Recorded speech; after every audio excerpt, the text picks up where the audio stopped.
Let's say that you have a resource that provides you with a large advantage, and you know it's a large advantage because you can give good, favorable answers to all of the questions that I raised on the previous slide. But no matter how large an advantage you have, it will not ultimately matter unless that advantage can be sustained. So we come now to the question of what kind of resources can generate a sustained advantage. And this question is ultimately tied to the scarcity of the resource. Because if the resource is not scarce, then other competitors can easily get their hands on one of their own, or something else like it. And sooner or later, those other competitors can compete away all of the benefits that you generate from owning the resource, because they'll own one too, or something else like it. But on the other hand, if the resource is scarce, then other competitors can't get their hands on one of them, or they can't get their hands on anything else like it. And then they can't compete away the benefits that you generate from owning the resource. Can it simply be bought in the market by anyone, including your competitors? Or is it the sort of resource that can't be bought, like trust? Trust, such as the trust of your customers, your distributors, your suppliers, and your employees, can't simply be bought. Instead, it must be built up over time, which makes it more scarce, and also makes it more difficult for competitors to copy. Which is my next point, because if your competitors can copy your resource, then again, they can compete away the benefits that you generate from owning it. So these elements of rarity and imitability and also substitutability determine how elastic the resource is in its supply. If the resource is not rare, if it's commonplace, if it's highly imitable, if it's highly substitutable, then that's a resource whose supply is very elastic and it will not generate a sustainable advantage. On the other hand, if the resource is rare, if it is non-imitable, if it's difficult to imitate, and if it's non-substitutable, then the supply of the resource is inelastic and it could potentially generate a sustained advantage. And my point about substitutability is this, that competitors don't even have to copy exactly the same kind of resource that you have.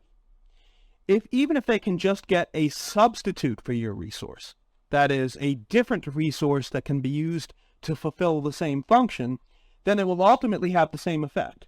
The substitute will compete away the benefits that you generate from owning your resource. So, for example, as I mentioned in the industry analysis lecture, in the 1970s, Federal Express built up an unmatched capability for overnight delivery of time-sensitive documents. This capability was composed of a complex network of airplanes, trucks, systems, and people. But it all nearly came crashing down on Federal Express in the 1980s, when a totally different type of resource, the fax machine, made all of Federal Express's investments in all those resources and capabilities obsolete for the purpose of delivering documents. Because now the fax was a better way to deliver documents than the airplane. So Federal Express survived only by playing a different game. That is, by shifting its market focus to the delivery of goods and products rather than the delivery of documents. Now, let's take a look again at the Xerox PARC example in terms of this issue of resource scarcity. What resource did Xerox PARC really have? Ultimately, Xerox PARC's main resource was an idea about how computers could work. But unfortunately for Xerox, at least in the United States, you cannot patent or copyright an idea. Rather, you can only patent or copyright a particular implementation or realization of an idea.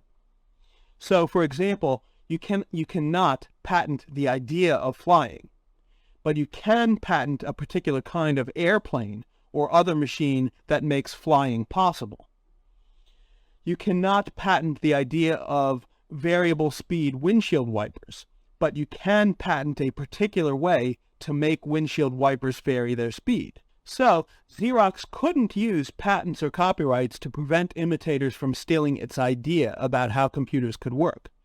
At best, Xerox could only prevent imitators from stealing its particular implementation of that idea in the Alto system. Once the idea itself was public, that is, once Steve Jobs and his team from Apple had seen the Alto system demonstrated, there was absolutely nothing that Xerox could do legally to prevent them from imitating it. Now, ironically, this didn't stop Apple years later from mounting a successful legal challenge when Microsoft, in turn, imitated the same idea as the basis for its Windows operating system. Apple sued Microsoft for infringing the, quote, look and feel, unquote, of its Macintosh operating system. And that lawsuit lingered in the courts until the two sides settled in 1997. But I always found it rather ironic that Apple would have the nerve to sue Microsoft for stealing an idea that Apple itself had originally stolen from Xerox. But the main point here is this. Xerox's idea for the Alto computer system could easily be imitated. Therefore, as soon as Steve Jobs and his team saw the idea, the resource was no longer scarce. The bigger lesson here is this. An idea by itself cannot usually confer a sustainable advantage. In order to gain a sustainable advantage from an idea, you need some other resource that will prevent competitors from using that idea as effectively as you can use it. So, for example, neither Xerox nor Apple was ultimately able to gain a sustainable advantage from the idea of a graphical user interface operating system. Only Microsoft was able to do that, because Microsoft had another resource, a complementary resource, that neither Xerox nor Apple had. Microsoft had an enormous network, or installed base, as they call it, comprising the overwhelming majority of personal computer users, who were already dependent upon Microsoft's earlier non-graphical operating system. Now, another relevant factor for the sustainability of a resource advantage is the durability of the resource itself. Question is this a resource that depreciates quickly? Does this resource require large reinvestments in order to be maintained? Now, a great example here is Disney during the 1970s. When the company's founder, Walt Disney, died in the late 1960s, the Disney Corporation spent a decade in drift and confusion. During this lost decade, the company floundered because poor succession planning had left the company without effective leadership. Every decision was subjected to the question of, what would Walt have done? And since different people answered this question differently, little progress was made. And in particular, the company did little to reinvest in maintaining its critical resources. Animated characters like Mickey Mouse and Donald Duck, and also made little effort to reinvest in maintaining its critical capabilities, like its animation studio.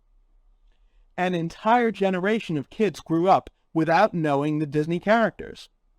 And at the end of this lost decade, when Michael Eisner took over as the CEO of Disney, he really had his work cut out for him in terms of rejuvenating the company, restoring the clarity of its direction, and rebuilding a new set of animated characters for a new generation. But some of Disney's critical assets, like its theme parks, had not depreciated too badly during the lost decade, and so they really helped a lot for the company in restoring its other assets once it started reinvesting in them.